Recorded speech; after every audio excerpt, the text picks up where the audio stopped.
அல்ஹம்துலில்லாஹ். வேர்வை மக்களே, அஸ்ஸலாமு அலைக்கும் வரஹ்மத்துல்லாஹி வபரகாத்துஹு. அன்பார்ந்த அனைத்து உறவுகளுக்கும் இனிய மதிய வணக்கம். ஃபுல்லாக 3-4 கிளாஸையும் திறந்து விட்டுருக்கிறேன். 360 மோடில் வந்து நிற்கிறோம். புது நோட்டு ஹஜ் பெருநாள் வருதில்ல, புது நோட்டு மிஷினில் தலைவர் எடுக்கிறதுக்காக போயிருக்காருன்னு நினைக்கிறேன். பெருநாள் கிட்ட நெருங்கும்போது அப்படி தான் இங்கே தான் வருவாங்க, அந்த புது நோட்டு எடுக்கிறதுக்கு மிஷினில். அன்பார்ந்த உறவுகளே, முதலாவது விடயம் சூடு. காலையிலேருந்து நான் நினைக்கிறேன் நான் வந்து வெளியாகின டைம் ஒரு 8-8:30 மணி 9 மணி இருக்கும். முதலாவது இந்த ஹாஸ்பிட்டல் ஜாபர் ஹாஸ்பிட்டல் போய் அங்கேருந்து மறுபடியும் இந்த 360க்கு வந்தது. இந்த கதவு பிளாஸ்டிக்கில் கூட உள்ளே கூட கை வைக்க முடியலை. அப்படி கை வச்சா கூட அவ்வளோ சுட்டு தீக்கிற அளவுக்கு அதிகமாக சூடு வருது. அதாவது குவைத்துடைய வானிலை அவதான மையம் காலநிலை எச்சரிக்கை விடுத்திருக்கிறாங்க. ஜூன் மாதம் ஆரம்பிக்கிறதுலேருந்து 50 டிகிரி செல்சியஸ் வெப்பநிலை வந்து குவைத்தில் பதிவாகும். டெம்பரேச்சர் 2026ஆம் ஆண்டுக்கான சம்மரில் இன்னும் அதிகரிக்கும் அப்படின்னு காலநிலை ஆய்வாளர் இசால் ரமதான் குறிப்பிட்டிருக்கிறாங்க.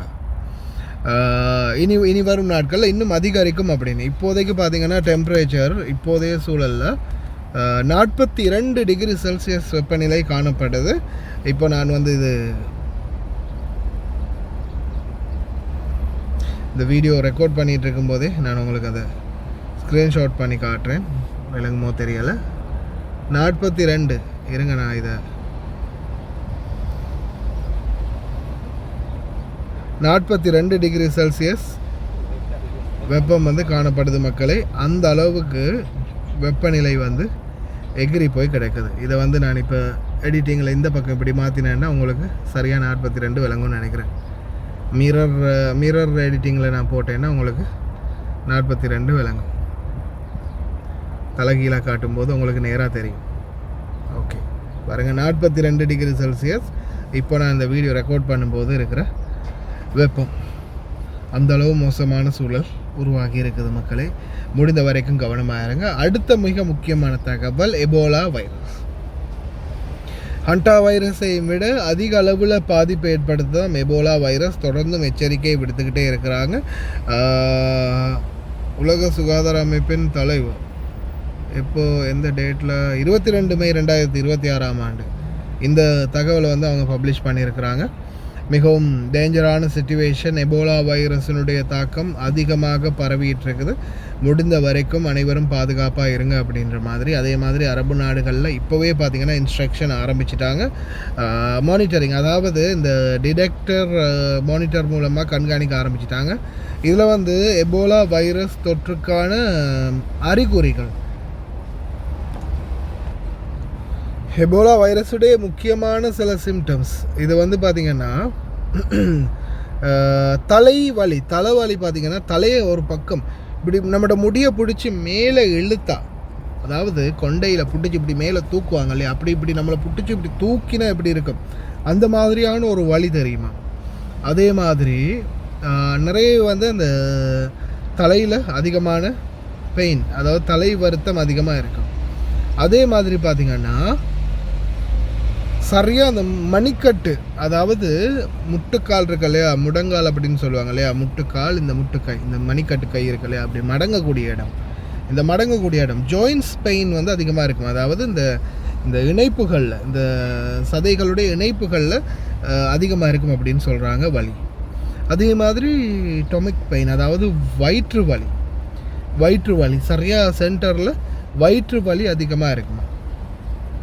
அடுத்தது வாமிட்டிங், வாந்தி பேதி. அதே மாதிரி வயிற்றுப்போக்கு, அதாவது லூஸ் மோஷன் இருக்கும். அதே மாதிரி இதில் வந்து வாந்தி பேதி, அதே மாதிரி வயிற்றுப்போக்கு அதிகமாக இருக்கும் அப்படின்னு தெரிவிச்சிருக்கிறாங்க. அதே மாதிரி பார்த்திங்கன்னா கண் வந்து இருட்டுறது, அதாவது சும்மா அப்படியே நம்மளுக்கு ஒரு நேரங்களில் மயக்கம் வரும்போது பார்த்திங்கன்னா சில நேரங்களில் நம்மளை அன்கான்ஷியஸ் ஆகும் தானே. நம்ம ஒரு மயக்க நிலைக்கு போகும்போது அப்படியே ஒரு இருள் சூழ்ந்த மாதிரி அப்படியே நம்மளுக்கு ஃபீல் ஆகும் இல்லையா, அப்படியே ஒரு இருள் சூழ்ந்த மாதிரி, அப்படியே எல்லாமே இருட்டிக்கிட்டு போகிற மாதிரி, அந்த மாதிரி ஒரு ஃபீல் வரும்.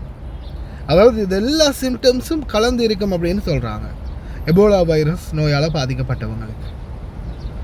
இந்த மாதிரியான சுச்சுவேஷன் இருக்கும். ஆனால் பெரும்பாலும் 99% காப்பாற்றுறது ரொம்பவும் அரிது, ரொம்பவும் ரிஸ்கான ஒரு நோயாக இது கருதப்படுது. அதே மாதிரி இதற்கான தடுப்பூசிகள் இது வரையிலையும் ஆய்வு செய்துக்கிட்டு தான் இருக்கிறாங்க. ஆனால் இன்னும் கண்டுபிடிக்கப்படலை அப்படின்றதையும் உலக சுகாதார அமைப்பு தெரிவிச்சிருக்கிறாங்க. அதனால் முடிந்த வரை அன்பார்ந்த உறவுகளை ரொம்ப கவனமாக இருங்க. குறிப்பாக அதே மாதிரி வெயில், இந்த நாட்களில் வரக்கூடிய வெயில்லையும் வெளியில் போகிறது முடிந்த வரைக்கும் தவிர்த்துக்கோங்க. ரொம்ப கவனம். எல்லாம் வளருவன் அனைவரையும் பாதுகாக்கட்டும். The Ebola outbreak in the Democratic Republic of the Congo is spreading rapidly. Previously, WHO assessed the risk as high at the national and regional levels and low at global levels. We're now revising our risk assessment to very high at the national level, high at the regional level, and low at global level. So far, 82 cases have been confirmed in DRC, with 7 confirmed deaths. But we know the epidemic in DRC is much larger.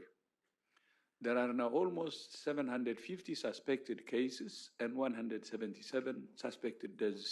Just yesterday, there was a security incident at a hospital in Ituri where tents and medical supplies were set on fire. Building trust in the affected communities is critical to a successful response and is one of our highest priorities. The situation in Uganda is stable, with 2 cases confirmed in people who traveled from DRC, with 1 death.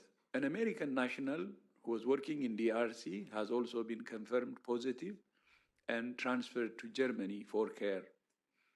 We're also aware of reports today about another American national who is a high-risk contact who has been transferred to the Czech Republic.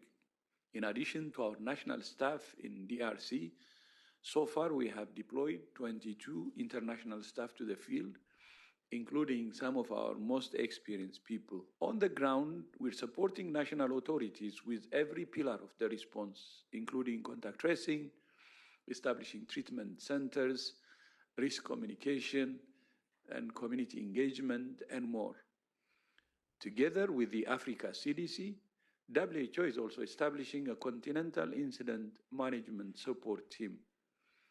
In the coming days, we will publish a multi-agency strategic preparedness and response plan, SPRP, aligned with the national plans of both DRC and Uganda and with our partners.